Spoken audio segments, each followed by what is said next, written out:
angkat aku, pegang aku, campakkan aku ke dalam lautan agar kalian selamat. Ini dalam versi Kristen.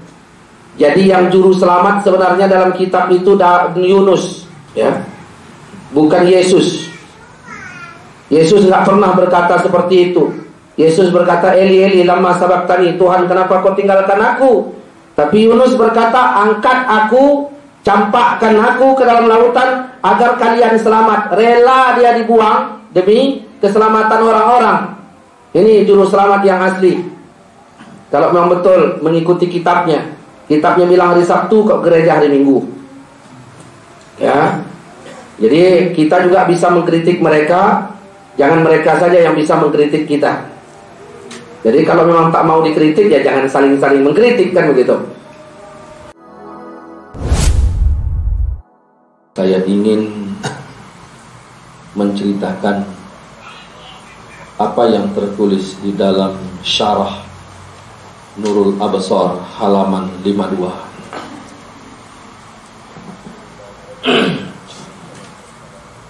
Sebenarnya yang salat ini roh. Roh bagaikan air ini. Gelas inilah yang menempah bentuk roh.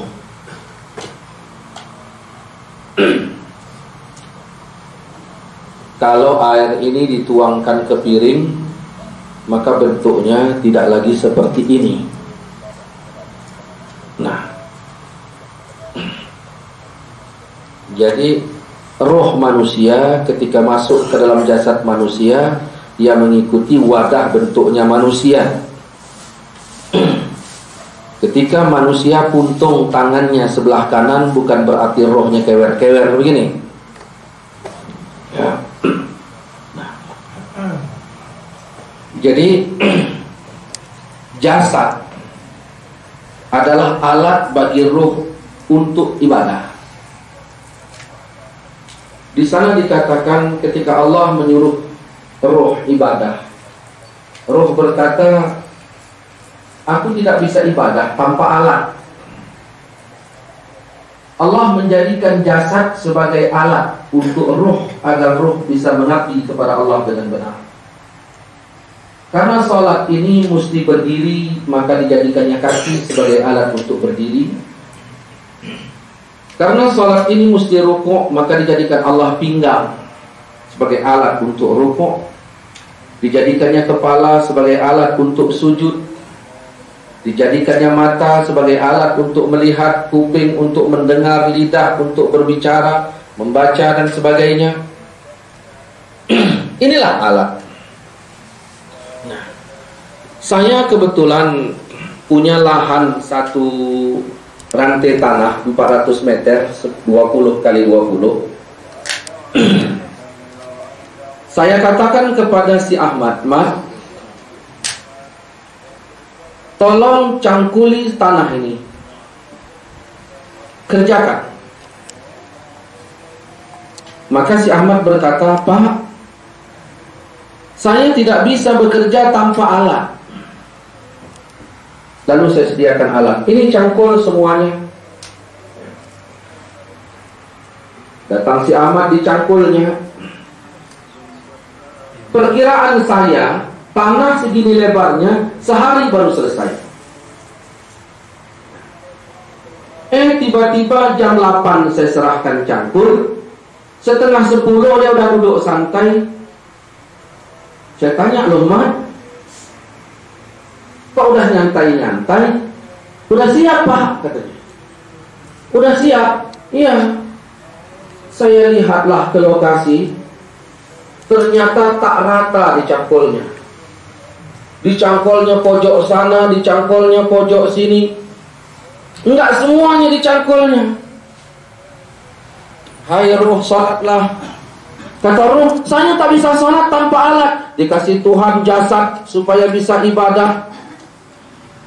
Ya, sholat subuh, zuhur enggak, sholat zuhur, asar enggak. Seperti si Ahmad yang menyangkul ini. Udah santai-santai dia. Bentar aja udah selesai. Ya. Wah, ini si Ahmad nggak bisa, nggak bagus ini. Lalu saya bilang, mana alat, bawa kemari. Saya pisahkan si Ahmad dengan si alatnya ini. Dan alat yang pernah saya berikan kepada si Ahmad ini tidak ada jasanya sama sekali. Tidak ada jasanya. Sama seperti Tuhan memberikan jasad kepada orang yang sholatnya kadang-kadang, nggak ada jasanya ini, jasadnya ini.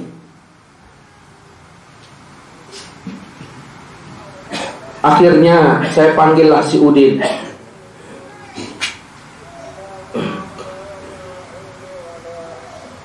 Din, tolong kerjakan ini. Saya nggak punya alat, Pak. Saya kasih alat yang lain. Lalu dicangkolnya lah. Cepat memang dia nyangkolnya. Nggak sampai juga setengah hari selesai. Saya tanya, loh Din, udah siap Pak? Katanya. Saya lihat ke lokasi, semuanya memang dicangkolnya, tapi mata cangkol masuknya segini. Ya, segini masuk mata cangkol. Sholatlah. Aku tak bisa sholat tanpa alat, dijadikan Allah alat. Sholatlah dia dengan menggunakan alat itu. Tapi nggak masuk kali ke dalam, nggak khusyuk betul. Hanya antara terasa di hatinya dengan tidak. Lalu saya katakan, wah, ini juga model nggak benar ini, tapi mendingan dikit lah. Akhirnya saya panggil yang ketiga, si Hasan. Kata si Hasan, begitu juga seperti perkataan orang dua sebelumnya. Saya berikan alat, lalu dicangkulnya lah sempurna, betul. Saya melihatnya pun senang. Setelah selesai dia bekerja, saya katakan, San, Anda telah selesai bekerja. Mana alat, bawa sini. Ini upah untuk Anda. Pulanglah Anda. Ini upah untuk Anda. Nanti hasil dari apa yang ditanam ini, Anda masih mendapatkan bonusnya. Nah, saudara-saudaraku, si Hasan orangnya bagus. Alat yang saya amanahkan kepadanya juga digunakannya memang betul-betul bagus. Maka alat ini juga termasuk alat yang bagus. Lalu saya cuci, saya simpan rapi-rapi, karena ada jasanya.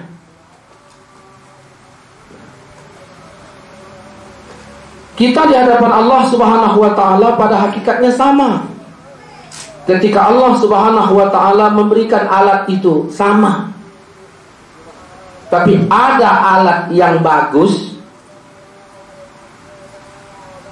ada cangkol yang tidak bagus. Kalau kena batu sedikit saja langsung sompel. Ada juga alat yang seperti itu, begitu masuk zuhur kabur, sompel ya. Ada yang tidak. Begitu dipisahkan alat dengan jasad, dapat alat dengan rohnya, maka disebutlah orang itu mati. Kenapa jasad ini dimandikan, dikafankan? Karena memuliakan jasad yang diperalat oleh roh. Saya ulangi, karena memuliakan jasad yang diperalat oleh roh untuk ibadah.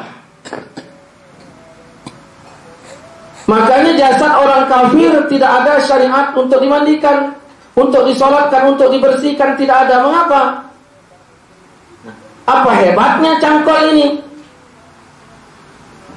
Bukan berasal dari besi bagus istilahnya, dari besi panglong. Tahu kan besi panglong? Besi-besi bangunan. Memang kalau kita lihat biasanya begini ya sama. Kalau kita lihat zahirnya, hati kita ini kan tak ubahnya kayak flash disk ya. Ya, kalau tergantung isi yang di dalam. Kalau flash disknya menyendiri, ya sama saja, semuanya sama. Tapi begitu dicokkan ke komputer, nah, ini isinya beda. Tidak sama. Salat, kata Allah, tanha 'anil fahsya'i wal munkar, mencegah dari keji dan mungkar. Pertanyaannya, apakah yang salat ini cuma kita saja? Umat Nabi Muhammad saja? Tidak. Lalu siapa yang salat itu? Yang salat itu sejak Nabi Adam. Namun bedanya, mereka salat itu cuma satu waktu. Nabi Adam salatnya salat apa? Subuh. Kalau zuhur, salatnya Nabi Daud. Asar, salat Nabiullah Sulaiman. Maghrib, salatnya Nabiullah Yaqub. Isa, salatnya Nabiullah Yunus. Nabi Muhammad salatnya enggak satu waktu, semuanya. Sedangkan Nabi dahulu satu waktu, Nabi Yakub cuma maghrib saja. Jadi kalau ada anak kita salatnya cuma maghrib, berarti umat Nabi Yakub lah itu.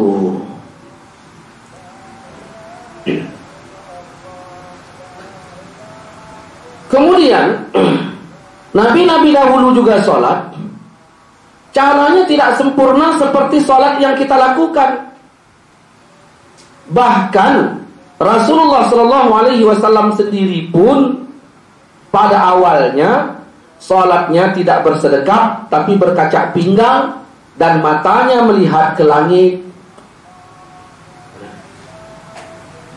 Kemudian turunlah ayat, qad aflahal mu'minun, berbahagialah orang yang mukmin dan orang yang khusyuk dalam salatnya. Lalu dipindahkan Rasulullah tangannya ke dadanya dan matanya yang tadi melihat ke langit, artinya melihat entah kemana-mana, sekarang pada posisi sujud.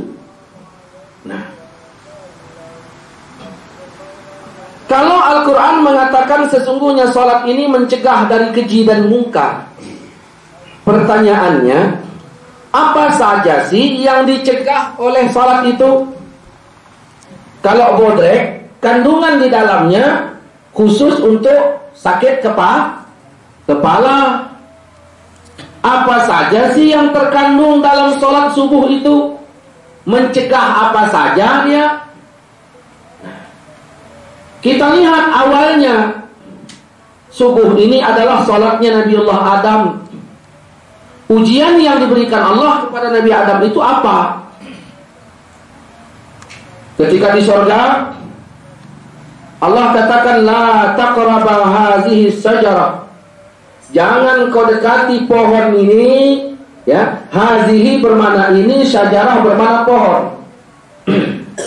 Jangan kau dekati ini pohon, kata Allah, sesuai dengan teks ayatnya. Kenapa disebutkan hazihi syajarah, ini pohon, bukan pohon ini?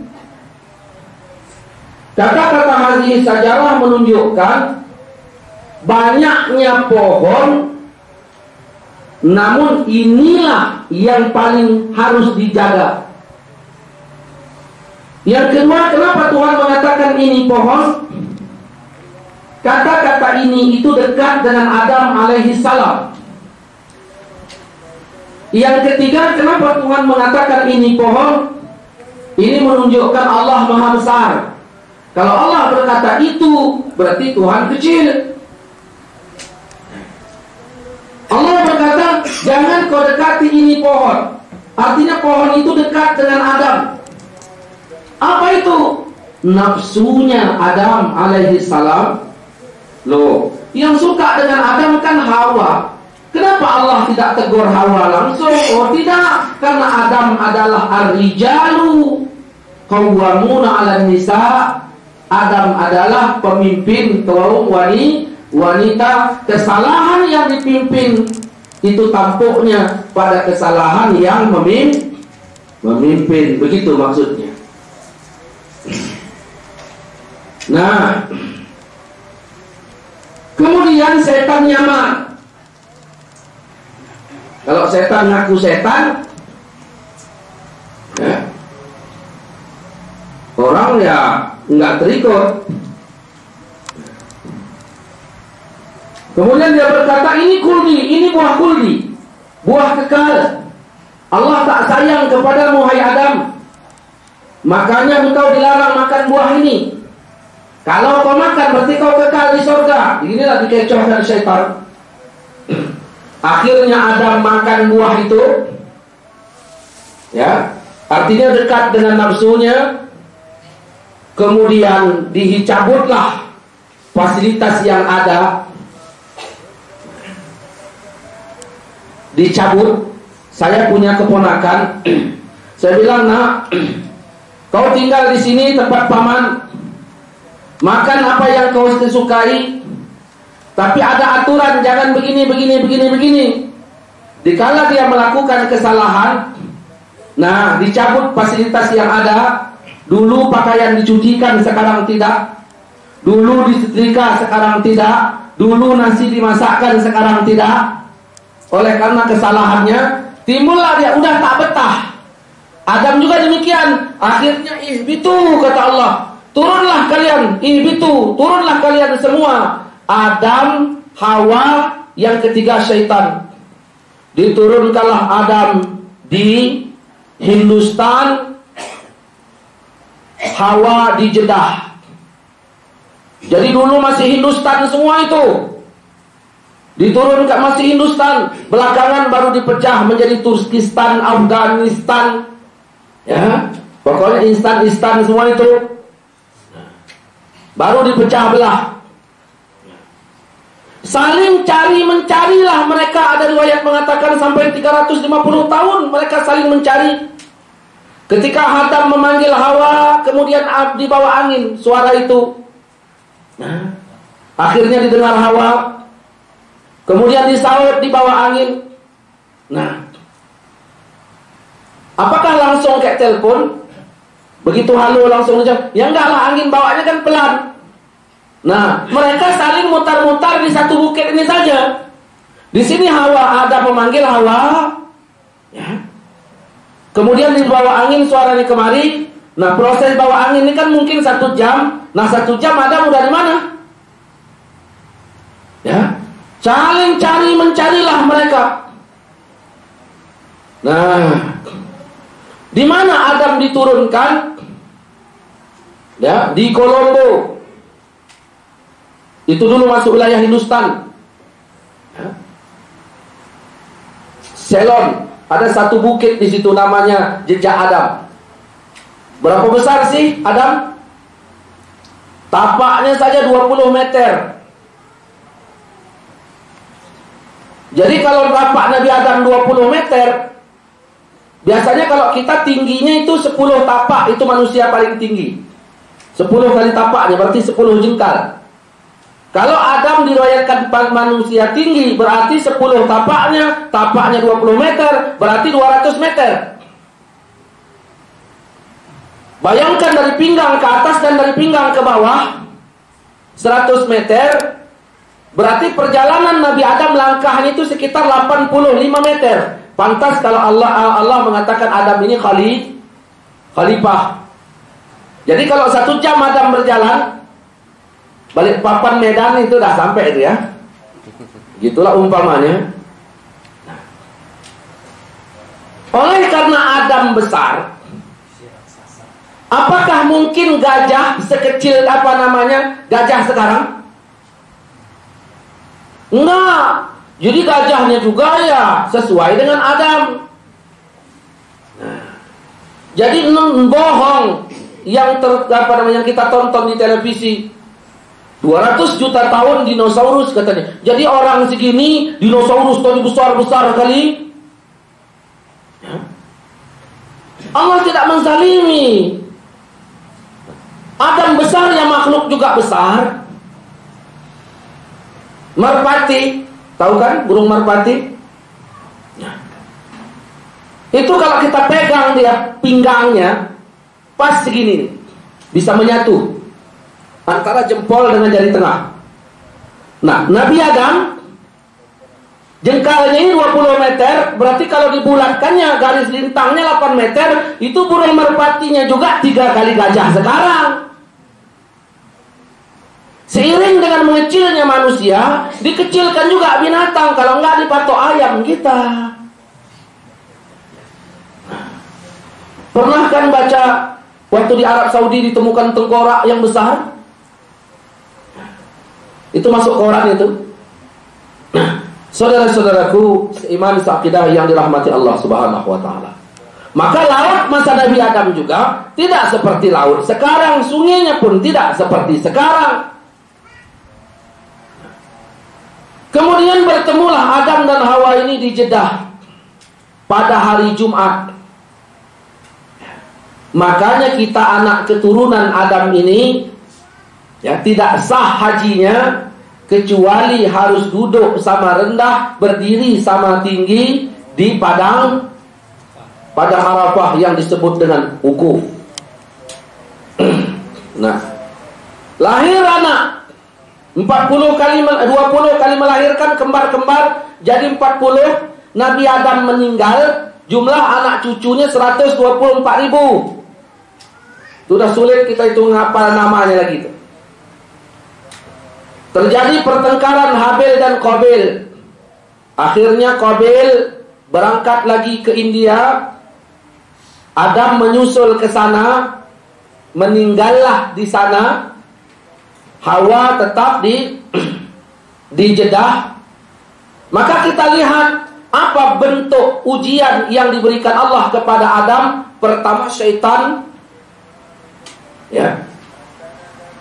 Yang kedua Hawa sendiri, karena begitu Hawa melakukan kesalahan, ya, akhirnya Hawa membujuk Adam untuk melakukan kesalahan yang sama. Kalau enggak ada Hawa saja yang terusir, Adam tidak.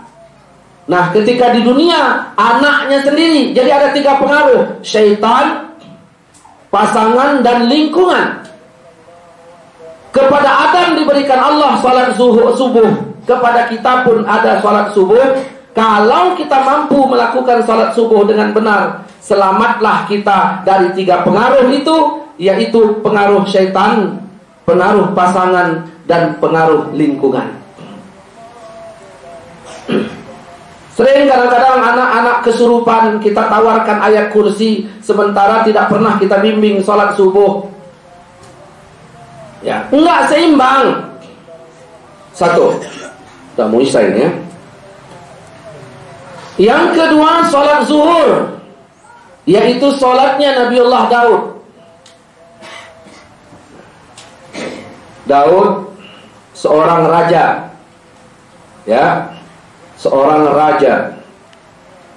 Dalam surat Baqarah itu diceritakan bagaimana Daud, ya, seorang raja. Berapa istri Daud? Berapa istrinya? 99. Kata orang Medan, alamak, mak jam katanya.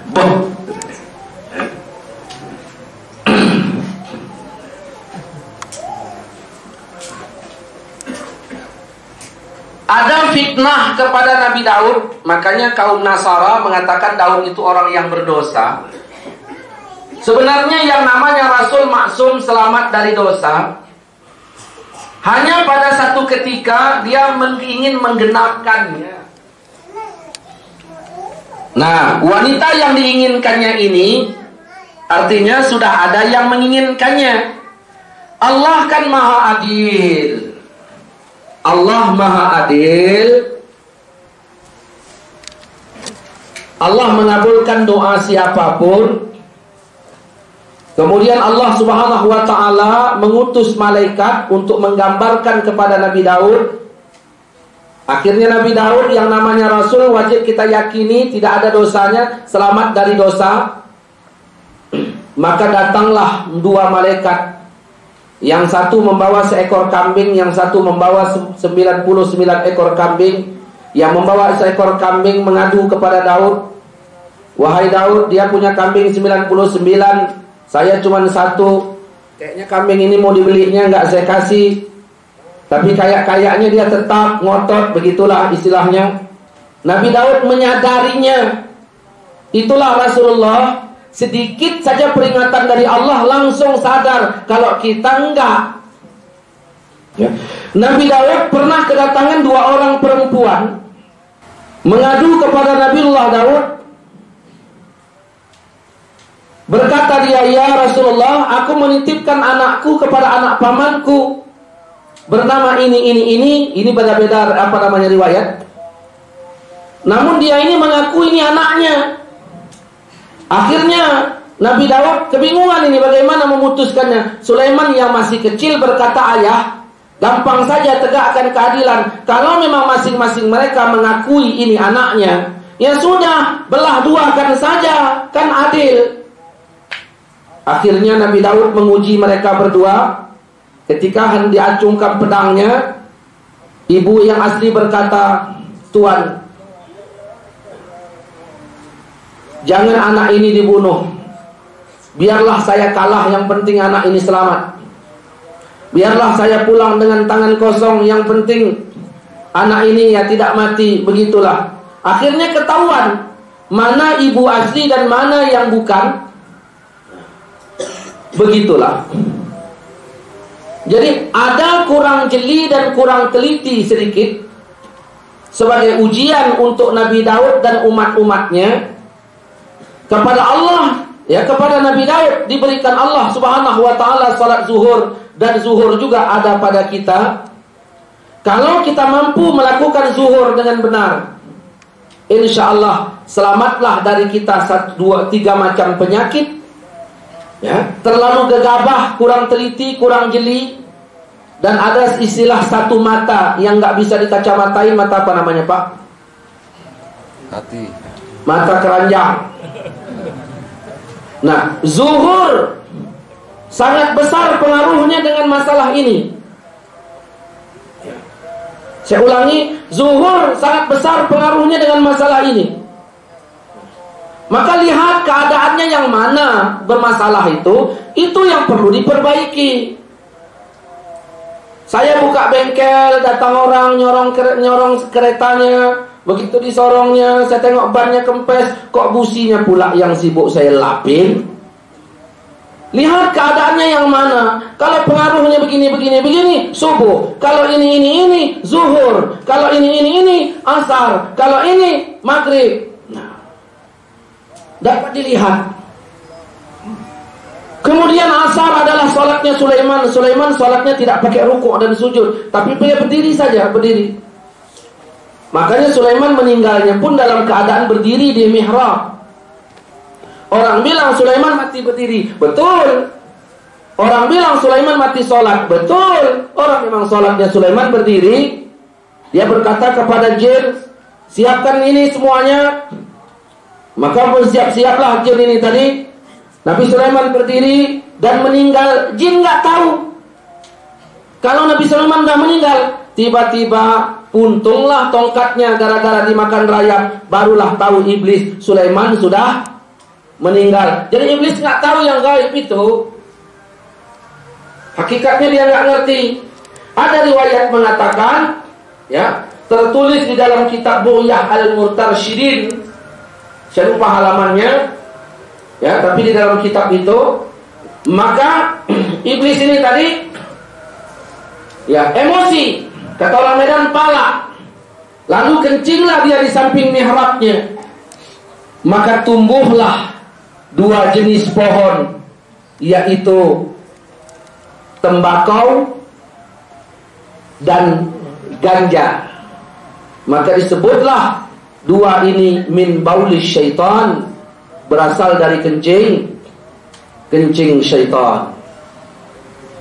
Nah, jadi tertulis di dalam kitab Bu'yah Al-Murtarsyidin. Nah, jadi Sulaiman diberikan Allah Subhanahu wa taala pengaruh kepadanya. Maka salat yang diberikan Allah Subhanahu wa taala kepadanya sebagai perisai, seperti yang Allah katakan, tanha 'anil fahsya'i wal munkar. Apa pengaruh kesimpulannya? Agak lebih ketika di dalam mengukur lahan, hewan dan insan. Tak mungkin lagi kita perpanjang sejarahnya, waktu kita sangat sempit. Allah selamatkan Sulaiman dengan salat asarnya.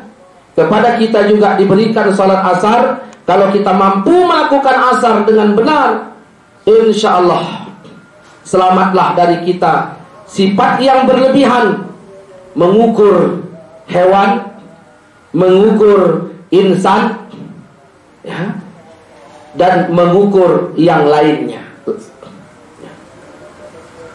Kita kadang-kadang terlalu berlebihan. Di Medan pertama kali saya tinggal di Gang Pribadi 5, Pak Bakti ini tahu, tak jauh dari tanah dia di Gang Barokah. Ya. Ada dia. Ya. Jadi di situ adalah seseorang yang benci kali dengan pemulung. Pemulung ini kadang-kadang ada yang suka kali ngambil pot orang. Memang ada yang baik, ada juga yang jelek. Ya. Jadi kebetulan ada orang Padang namanya si Gapur. Orangnya memang betul-betul susah lah. Ya. Jadi pas dia bawa goni mulung, dilihat bapak ini, kebetulan pot bunganya hilang. Langsung main tuduh saja. Diambilnya goni dari tangan si Gapur ini, di dalamnya itu ada besi. Langsung ditokokkannya di kepala si Gapur ini. Berdarahlah sedikit. Lalu apa kata si Gapur? Bapak jangan main tuduh-tuduh, tengok dulu. Apa tengok-tengok? Kau tiap hari ku tengok, katanya. Jadi si Gapur ini masih anak SMP lah. Kalau gitu nanti saya adukan. Oh, kamu ngadu kemana? Ini Medan, Bung, katanya. Kamu ngadu kemana? Ke polisi. Ada rupanya uangmu. Apa mau polisi nanggapinya? Nah, berapa sih hasil bototmu? Di sana bahasanya botot, pemulung itu botot. Berapa sih hasil bototmu? Ditanyanya berapa hasil botot. Pak, andai kata si Gapur ini menjawab hasilnya 2 juta sehari, percaya nggak? Kalau dibilang 10.000 sehari, kan nggak jelas juga. Ya, percaya nggak percaya? Tuhan yang jawab. Oh, rupanya kau bertanya berapa hasil butut ya.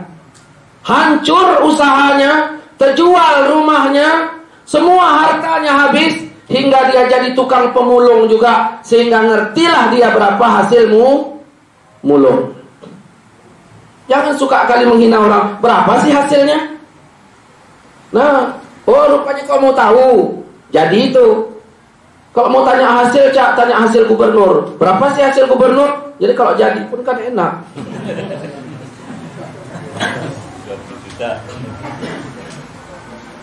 Tak lama kemudian adik iparnya juga seperti itu. Tinggalnya Gang Perkutut. Nah, lebih dekat lagi dengan Pak Bakti ini. Lebih dekat lagi itu. Begitu juga. Yang dipukulnya tukang becak. Berapa sih hasil becak? Sampai sekarang dia tukang becak. Terjual rumahnya, jadi tukang becak dia sekarang. Terlalu mengukur orang. Maghrib adalah sholatnya Nabiullah Yakub.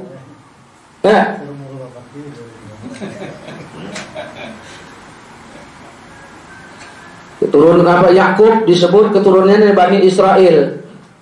Malam berjalan, siang tidur, suka menunda-nunda sesuatu yang terpenting. Kepada Yakub diberikan sholat maghrib, dan maghrib ada pada kita. Bila kita mampu melakukan sholat maghrib ini dengan benar, insya Allah selamatlah dari diri kita sifat yang suka menunda-nunda perkara yang terpenting. Isa adalah sholatnya Nabi Yunus. Nabi Yunus berdakwah, ditolak. Keluarganya pun, ya, saudara-saudaranya tidak suka. Akhirnya Nabi Yunus ingin meninggalkan kampung itu. Berangkatlah dia ke pelabuhan. Ada satu kapal yang ingin berangkat menyeberang ke sebuah pulau. Maka masuklah Nabi Yunus di tengah laut. Kapal ini goyang oleng, badai besar luar biasa. Kebiasaan kaum pada masa itu, setiap badai biasanya laut minta tumbal. Maka dibuatlah undian. Siapa yang mendapatkan nomor 1, maka dialah yang dimaksud itu. Nah, jadi di dalam Injil juga demikian. Ya, ada cerita yang seperti itu, cuman bahasanya saja beda dengan Islam. Ya. Nabi Yunus bukan Daud. Nah, Yunus berkata, ya, angkat aku, pegang aku, campakkan aku ke dalam lautan agar kalian selamat. Ini dalam versi Kristen. Jadi yang juru selamat sebenarnya dalam kitab itu Yunus, ya, bukan Yesus. Yesus nggak pernah berkata seperti itu. Yesus berkata, Eli Eli lama sabaqtani, Tuhan kenapa kau tinggalkan aku? Tapi Yunus berkata, angkat aku, campakkan aku ke dalam lautan agar kalian selamat. Rela dia dibuang demi keselamatan orang-orang. Ini juru selamat yang asli. Kalau memang betul mengikuti kitabnya. Kitabnya bilang hari Sabtu, kok gereja hari Minggu. Ya. Jadi kita juga bisa mengkritik mereka. Jangan mereka saja yang bisa mengkritik kita. Jadi kalau memang tak mau dikritik, ya jangan saling-saling mengkritik, kan begitu. Begitulah. Nah, akhirnya bagaimana dalam Islam? Akulah laki-laki yang kalian maksud, kata Yunus. Tak usah kalian pegang, biar aku loncat sendiri. Begitu loncat, datang ikan paus, atau disebut dengan ikan nun, ya, mengangkat mulutnya, kemudian masuklah tanpa dikunyah, sampailah dia ke dalam perut. Bagaimana perasaannya? Panas, haus, lapar, semuanya lah. Nah, maka diberitakan Allah kepada Yunus itu salat Isya, dan Isya juga ada pada kita. Kalau kita mampu, ya, melakukan Isya dengan benar, selamatlah kita dari pengaruh-pengaruh yang diberikan kepada Nabi Yunus. Sebenarnya sejarahnya panjang, tapi waktu kita sudah habis, sudah masuk waktu Isya. Demikian saja. Assalamualaikum warahmatullahi wabarakatuh. Ya. Bapak Ibu sekalian, mari kita berdoa sesuai dengan sabda Rasulullah SAW, la yatajul malak fayad'u ba'dahum wa yu'min ba'dahum illa ajabahumullah. Tidaklah berkumpul orang-orang, ada yang akan sebagian mengaminkan, kecuali doanya diterima oleh Allah Subhanahu wa taala. A'udzubillahi minasyaitonirrajim. Bismillahirrahmanirrahim. Alhamdulillahirabbil alamin wassalatu wassalamu ala Muhammad wa ala alihi wa ashabihi ajma'in. Allahumma rzuqna ikhlasa waj'alna minal mukhlisin. Allahumma rzuqna taufiqa wal hidayata wal istiqamah. Allahumma ighfir lana dzunubana wa liwalidina wa limasyayikhina wa lisairil qarabati wal ikhwan. Fasammilna bil afwi wal ghufran wal fadli wal ihsan ya karim. Ya Allah ya mujibas sa'ilin. Allahumma inna nas'aluka bihadhihi ad-du'a anta ta'lamu. Allahumma hadha ad-du'a wa alayka ijabah. Fasma' nida'ana wa taqabbal du'ana innaka antas sami'ud du'a. Rabbana atina fid dunya hasanah wa fil akhirati hasanah wa qina azaban nar. Sallallahu ala Muhammad wa ala alihi wa sahbihi. Walhamdulillahi rabbil alamin.